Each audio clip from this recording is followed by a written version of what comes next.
How often have you felt restricted to spiritual practices that often seem outdated and of little relevance in today's world?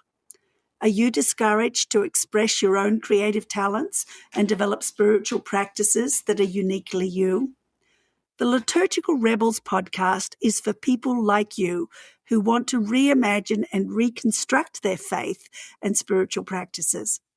It's for those who want to reshape belief and journey closer to God's wholeness with peace, justice, and flourishing, not just for themselves, but for the earth and all its inhabitants.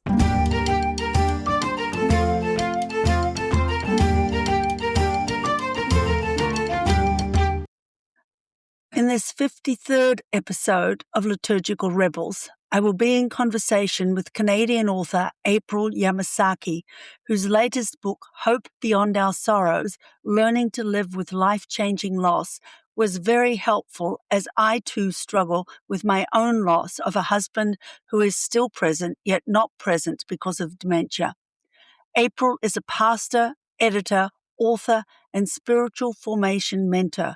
She currently serves as resident author with a liturgical worship community, edits Rejoice daily devotional magazine, writes online and in print publications, and often speaks in churches and other settings.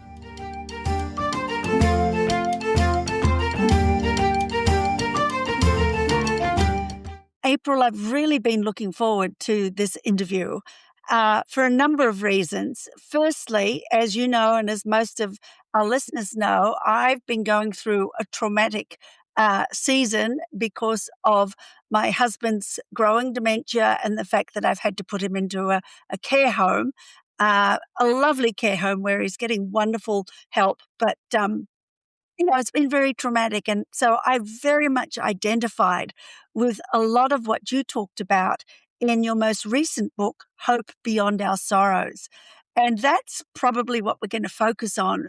But as I said, welcome to Liturgical Rebels. Thank you so much, Christine. It's such an honor for me to be on your podcast. I know a little about the community that you have built over the years, about your books and articles and connecting with people in other ways.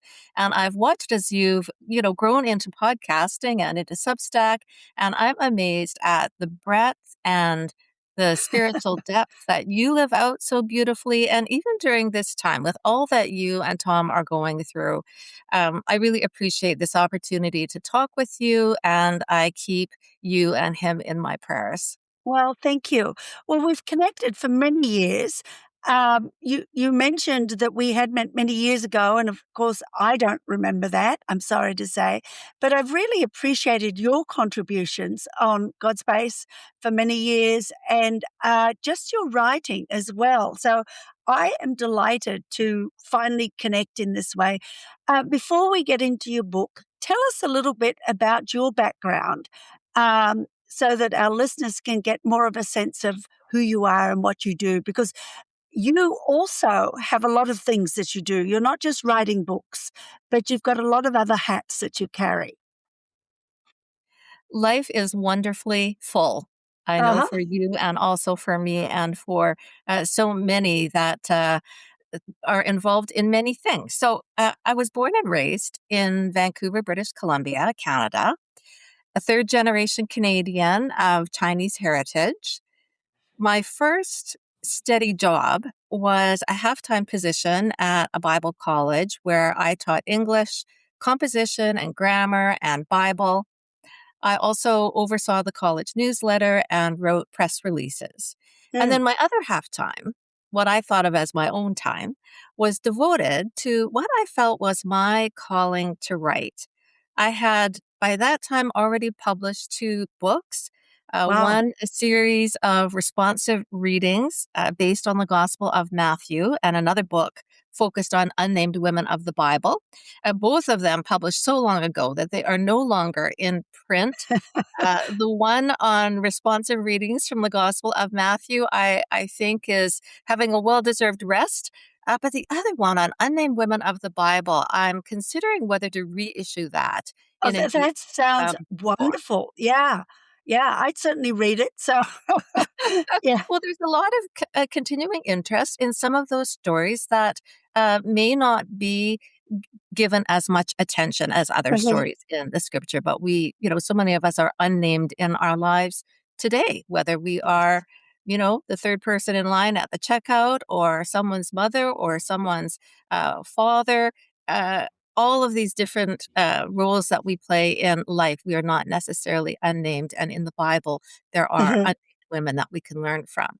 Well, out of that context of teaching out the college and doing some of my own writing, I was called from that to serve as a full time pastor.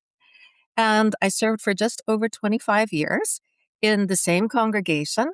It was a wonderfully rich ministry that also included teaching and writing, teaching new Mm, member classes, writing sermons with a strong teaching element, taking my sabbatical time to write books.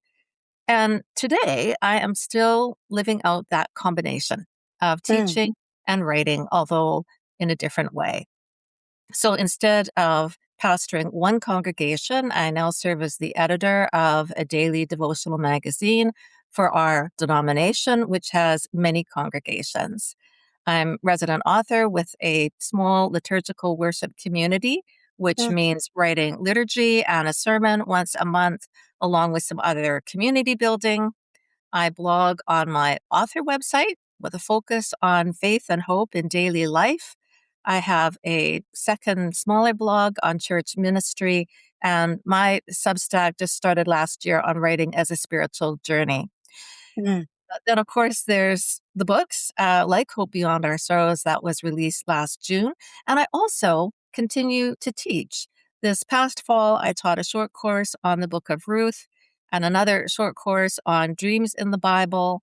And although it's not exactly teaching, I also serve as a spiritual formation mentor as part of a Doctor of Ministry in Leadership program. So that's Mm, quite a mhm. wide range of different projects at the moment. One of my musician friends describes it as a kind of portfolio. And she said, well, your portfolio of many different things is really focused on writing and people. Well, and that sounds like something we have in common, because, as you said, I write, I podcast, which actually has been wonderful for me.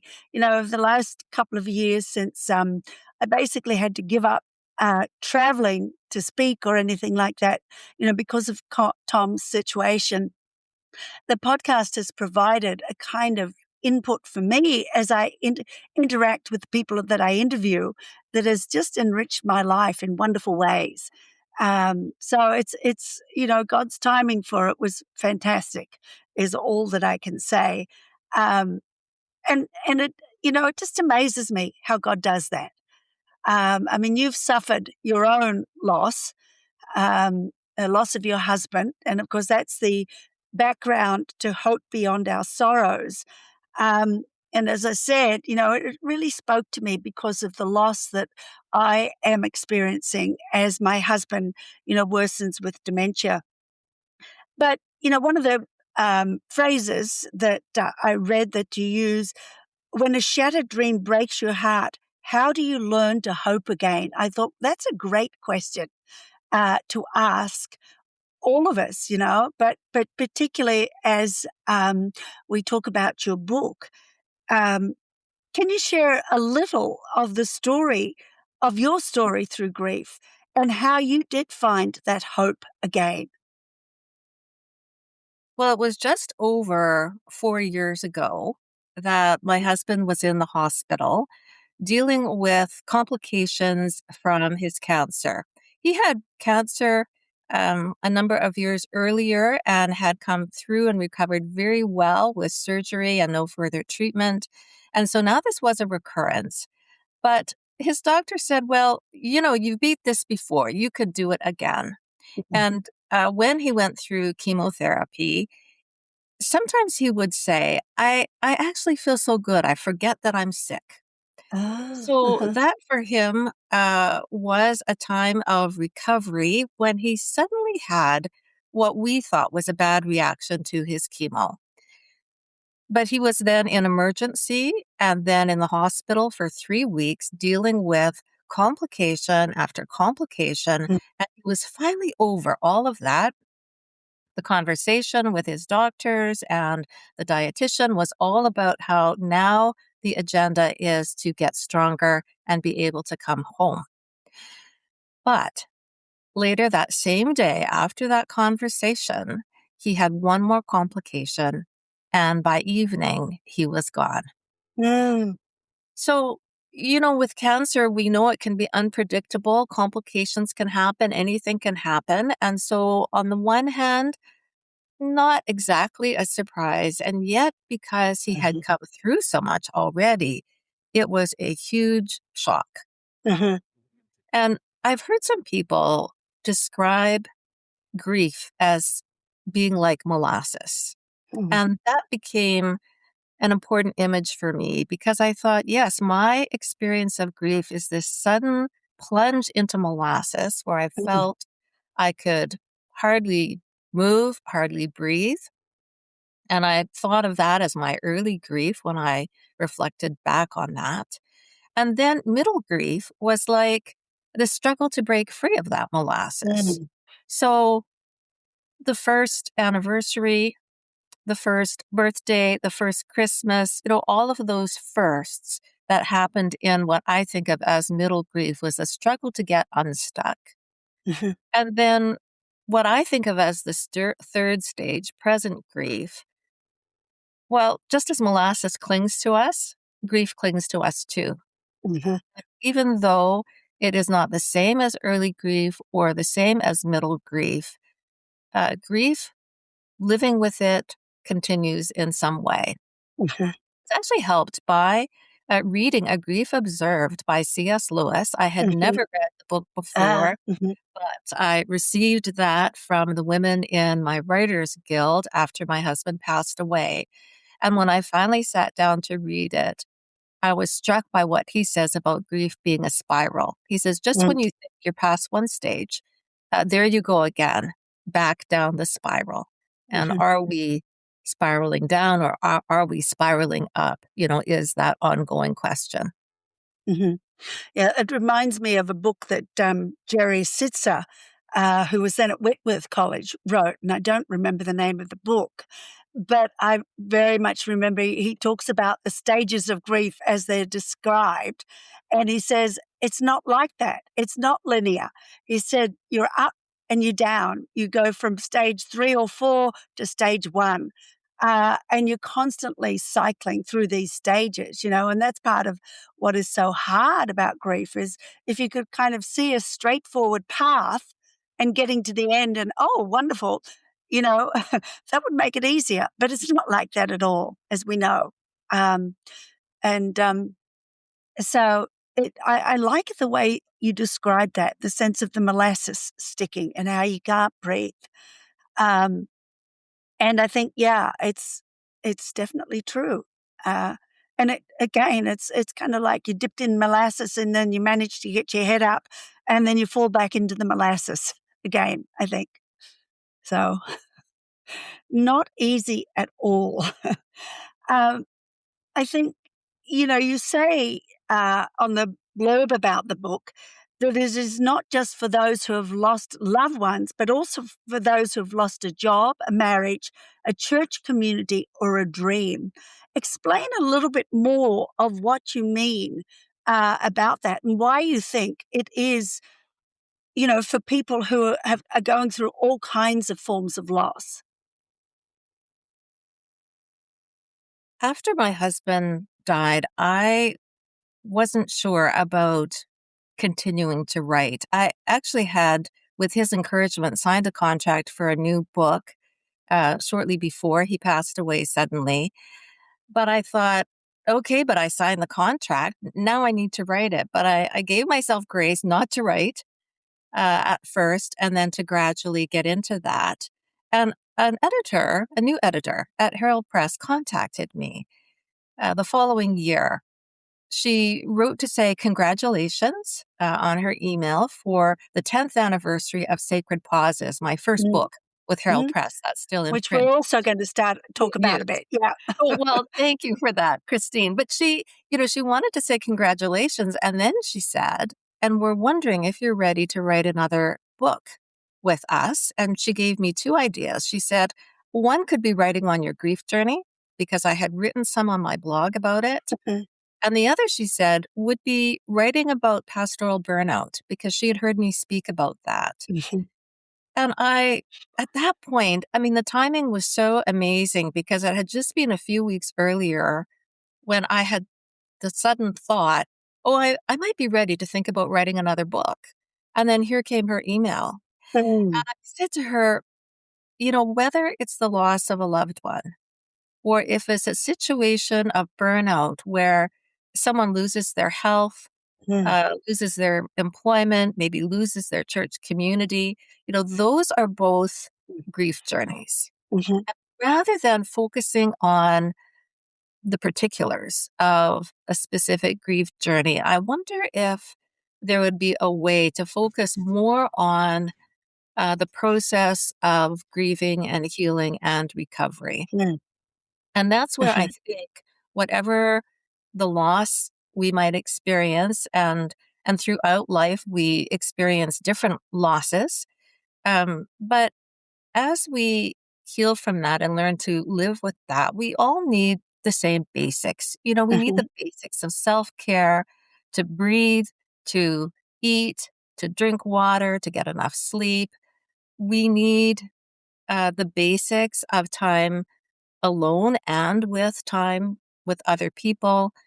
And God is with us in every experience of loss, Mhm. whatever the particulars might be. And so that's where I see there's a commonality Mhm. between the different types of grief we might experience. And that was my interest for this book. And I'm amazed at how many people have contacted me and start out by saying, my experience of loss is very different from yours, but in Mhm. reading this book, I felt heard, or in reading this book, I especially appreciated this encouragement or this practice.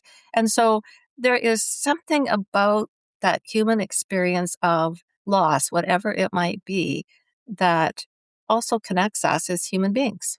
Mhm. Yes. Yes, that's definitely true. And we do go through loss after loss. And unfortunately, we're often not given much good advice on how to handle it.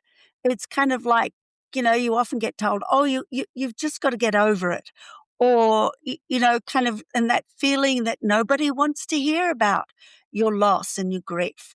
And yet, I mean, one of the interesting things was when I decided that I needed to write something about Tom. I mean, though Tom is not dead, he is still lost to me in so many ways. And when I first decided that I wanted to write about that, I could not believe the number of people that responded and saying, "Oh, I'm so glad you shared this. I have felt," and people feel confined by their grief because it's like nobody wants to hear about it. And they have become a lesser person often because they're living in grief. That's kind of what I've seen through some of the responses. And I grieve that that's the way our society responds to grief. And I wonder, that kind of came out spontaneously, but I wonder if you have anything to say to that, because, there is that feeling that society doesn't want to see our grief. I have so appreciated the way you have shared some of your experience with Tom on Facebook and elsewhere, as I've said. I read somewhere, and I don't know who this quote is from anymore, but what is most personal is also the most universal. And there Mhm. is something at the core that we share in that way. So I love the way you've been able to do that.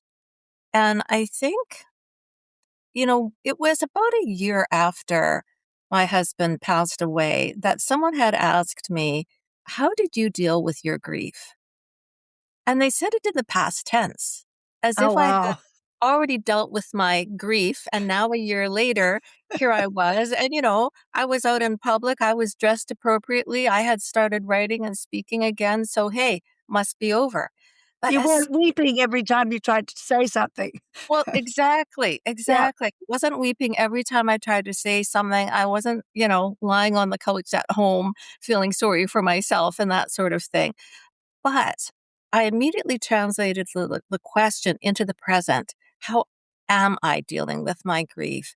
And that's Mhm, actually where I began to think of early grief, middle grief, and present grief. mhm, And I actually heard from one woman whose husband passed away more than 15 years ago now, and she said, "But sometimes I feel like it was yesterday." mhm. So Yes. there is that sense of the loss we experience was not just back whenever it first happened. We Mhm. still live with that loss today. Yes. Yes, definitely true. Yes, I'm thinking of a friend of mine who lost his wife last year, and, that he's processing his grief, but he knows he's going to live in the presence of that grief, probably for the rest of his life. But out of that has come this wonderful ability to help others in the midst of their grief too. I mean, he's been a fantastic support to me, um, as I've been going through the grief of Tom's, declining mental acuity.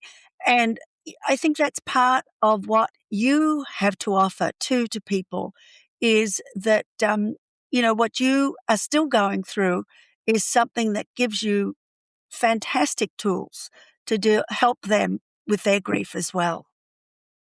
Well, I'm so glad that you have such wonderful support around you, and I've had that experience too. And I think to be able to offer that to other people is very life giving. Mhm. One of the things I wanted to do with Hope Beyond Our Sorrows is to give ourselves permission to grieve, and maybe even more than that, to honor our grief in some way, and to lift up those sometimes related griefs that we may not think about. So, um, I read the story of one woman who had so much support when her husband was ill. Their friends and family rallied around in a beautiful way. And she had read that often when a woman is widowed, she loses her friends. And she said to Mhm. herself, that won't happen to me. Look at how many Mm. people are supporting us during this time. But to her surprise, life changed after her husband was gone. Well, the foursome that they used to golf together with, it was no longer the Mm. foursome. And Yes, so yes. there was that gradual drifting away and in other ways. And so she realized then part of the grief of losing her husband, there was Mm. this related grief of also Yes, losing friends. And how do we also grieve that and learn to live with that and make new friends and to find new yes. connections? So, Mhm. to lift up some of those related griefs and even some of the griefs that we may sometimes discount. So, I know one person felt actually guilty because she was grieving the loss of her beloved pet who had been in her family for years. So Yes. that was a big grief for her. And to be able to somehow say, yes, I am grieving this loss. And how am I going to now live with that? And what does that mean to honor this loss and also be able to live with it going forward? Mhm. Yeah, that's that's excellent. I just yeah, I'm thinking as you say that, I'm thinking, hope I don't lose my friends, because there is that potential, and I have seen that happen because dynamics of how you interact with people change, and I think that that's part of it, and, because people don't wanna hear about your grief all the time, and so that makes it hard as well. Uh, Part of what I really enjoyed with the book was the way that you wove biblical stories. And it was interesting you mentioned Ruth earlier. And of course, Ruth is one of the characters from the Bible that you use, whose story you use in this book as well. And then Elijah and how you weave that with your own story, which to me, makes the Bible so much more alive, as well as kind of giving strength to our own stories as well. Um, how did you kind of come across the stories that you came across? How did that happen, I suppose, is what I'm trying to say. For me, in loss and grief, it was actually most natural to turn to the Psalms because Mm, so much yeah. of the Psalms address lament and loss in different ways. And it also seemed natural to me to turn to the book of Ruth because it tells the story of three widows. So the story begins with Naomi, who moves with her husband and sons because of famine. They move away from their homeland in Judah to Moab, and they make a new life for themselves there. The sons grow up, they marry Moabite women, and then Naomi's husband dies. And then her two sons die. So Naomi and her two daughters in law, Ruth and Orpah, are left on their own. Naomi decides to return to her homeland, where she had some extended family, where there might be some support for her, where there was a tradition of gleaning in the fields so the poor and widows could support themselves. So she decides she would do that. Her two daughters in law at first said they will go with her, but she urges them to think again about that, and Orpah returns back to Moab, where she might return to her own family and where she might even marry again and start a new life. But Ruth, her daughter in law, insists on going with Naomi. But for Ruth, it's a different kind of journey because for Ruth, going to Judah was going to a strange land. And there Okay. was some hostility between those who lived in Judah and those who lived in Moab. So it was a brave choice for her to make. And so I thought of those three women and their different journeys and different choices. And that helped me to think about my own story and the choices that confronted me, and also this other stories of loss where we do choose different ways. And for one, the right choice at the time might be to move and return to a homeland, or for another, it might be to move and go to a strange place. So I drew strength from the story of those three women. And the story of Elijah is really the story of burnout and recovery. And Yes. while I had been doing some speaking, I had focused on that story of Elijah because he was going through a very difficult time of ministry. The king and queen at the time were against him and even sought to kill him. And so he ran away Mhm. and he goes to a place of isolation and silence. And he meets God there, who makes sure that he has something to eat and something to drink, that he gets some rest. And God speaks to him and renews him and sends him back with a new mission. So for him, Yes. it was also healing and recovery and renewal. And that Mhm. speaks to a different kind of loss, but a very real loss as well. Yes, you know, the first time I went through burnout, I've probably done it about 3 times in my life, I think, since I'm one of these type A kind of very high energy people, um, still. Elijah's story has been so helpful for me, you know? I haven't thought so much about Ruth, but I was thinking, wow, I need to read through Ruth again. And, because what you share about her is a very important story for all of us, I think. And it's true, that's that dynamic of widows in the Bible. Just as widows here, as you said, as a widow, you often lose friends, I mean, it's interesting in some ways, we've always treated widows as, almost in the fringes, of society, I think, and, it's horrible to see that thousands of years hasn't changed that dynamic much at all, I think, so, um, anyway, let's would you like to make another comment on that? Well, just one of the things I've noticed for myself is that actually I have not lost friends in Wonderful. this uh, in this deep loss of mine with Gary gone. And I think part of it is because I have friends who are a mix of single and marrieds. And Hmm.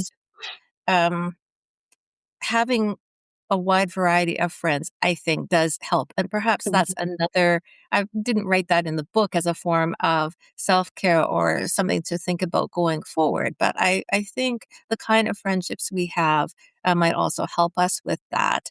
And just, Yes. to add on about Ruth, I taught the book of Ruth this last fall because I was asked to teach some kind of online Bible study just for 6 weeks. And I thought, well, the book of Ruth is short enough, it can fit in that time frame.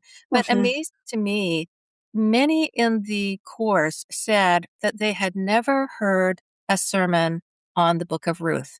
They sort of Mm. knew the story, but had never heard a sermon on it. And I look back in my records of 25 years of preaching, I had not preached on Ruth a single time.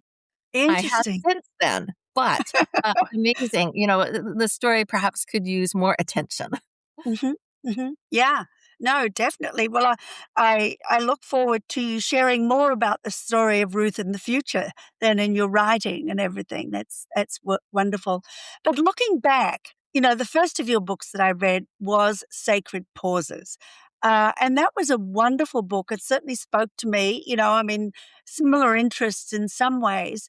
But I was thinking that when I know, even though I haven't, as I said, lost Tom, I'm still having to rethink the rhythm of my life. And your book, Sacred Pauses, really speaks to that, of our need to, I think about the rhythm of our life and to rethink it at times of loss. So tell us a bit.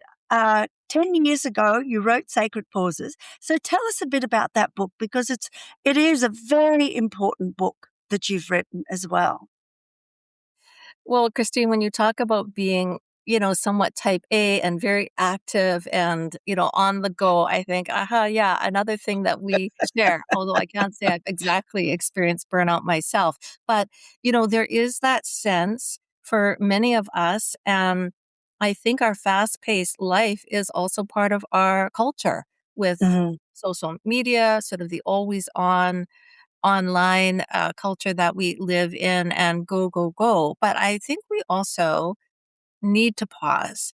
And sacred pauses grew out of my own need to find rest and refreshment, not wait for burnout, not wait for vacation to recover or for the weekend, but how can I find daily refreshment? And mhm, I started exploring spiritual practices out of that. So for sacred pauses, I looked both at historic Christian practices like prayer and reading scripture and silence.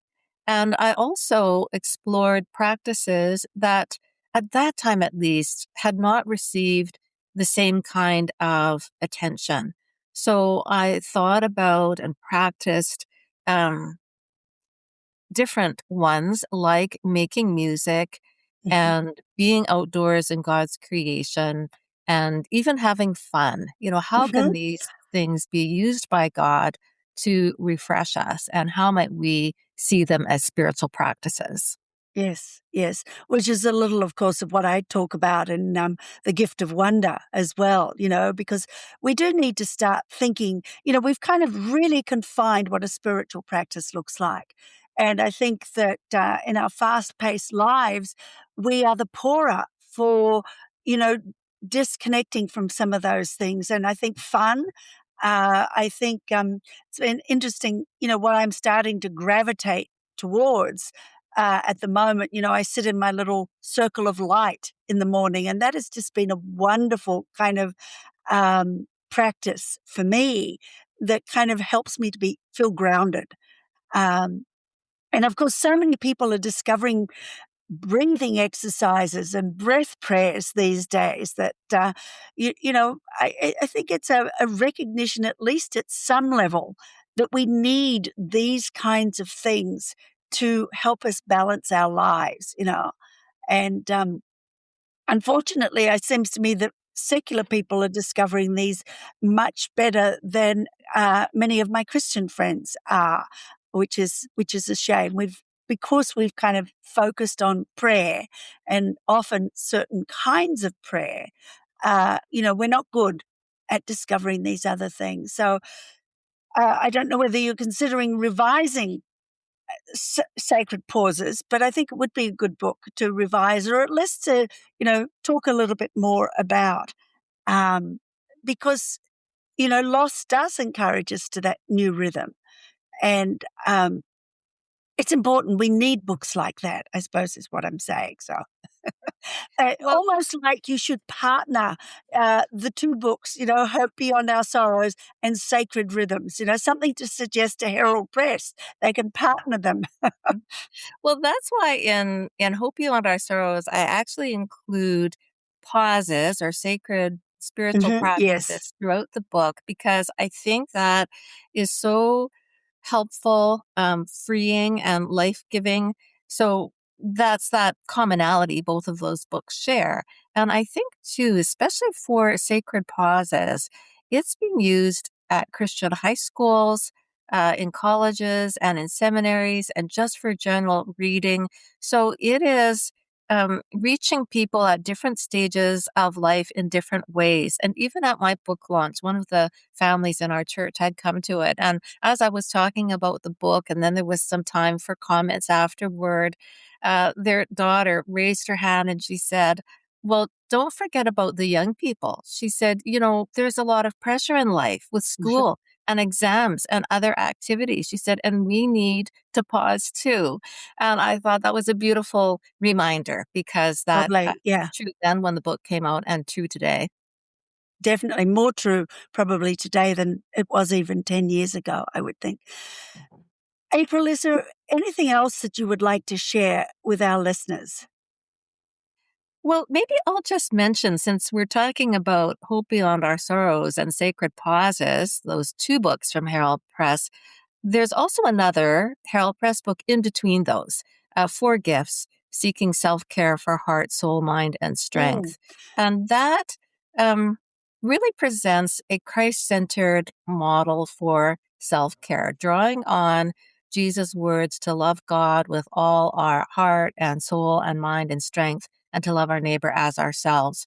And throughout Christian history, that's sometimes been interpreted as um, forget about yourself and love God and neighbor.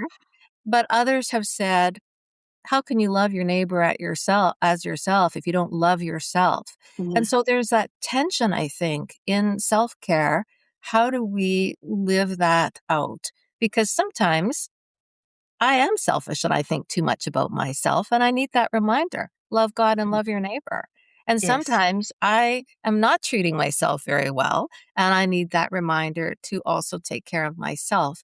And so that book also, I think, shares with the other two um, the idea of spiritual practice and rest and pausing with God, and how do we follow Jesus in daily life?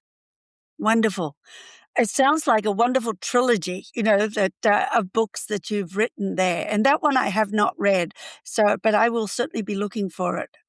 So, thank you so much for this. I've just so enjoyed this. What is the best way for people to get in touch with your books and with the other things that you're involved in as well? Well, my author website, aprilyamasaki.com, is really my online hub. So my teaching, my writing, my books, other information can all be found there. And there are some free resources and opportunity to subscribe if people want to keep up to date and how to find me on various social media platforms. And my website also has a contact page, and I'm very open to speaking or interviews like this online or small group invitations, so people can also contact me that way. Wonderful, wonderful. Well, thank you, April. I've really enjoyed this, and I appreciate you sharing so much from your heart of your own experiences. And it's certainly helpful for me, and I'm sure it'll be helpful for many other people as well. So thank you. Thank you very much for hosting me. I've enjoyed our conversation, and I pray that it will be some kind of encouragement and offer of hope to your listeners as well. Amen.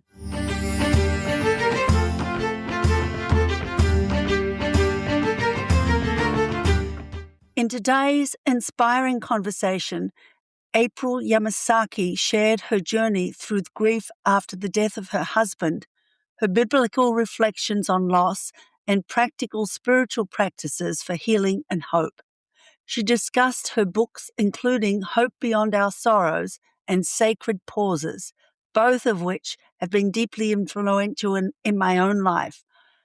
She offered valuable tools for navigating life's challenges. I am Christine Sine, author of Celtic Advent, Following an Unfamiliar Path, a devotional book that guides us through the 40 days of Celtic Advent beginning on November 15th. My other books include The Gift of Wonder and Digging Deeper, The Art of Contemplative Gardening. I also write regularly on Substack, where I am currently sharing about Lent and interweaving it with my own personal journey of loss as my husband Tom sinks deeper into his own world of dementia. If you enjoyed this episode, don't forget to hit like and subscribe to the podcast. Please also share it with your friends or join me on Substack, Instagram, or Facebook.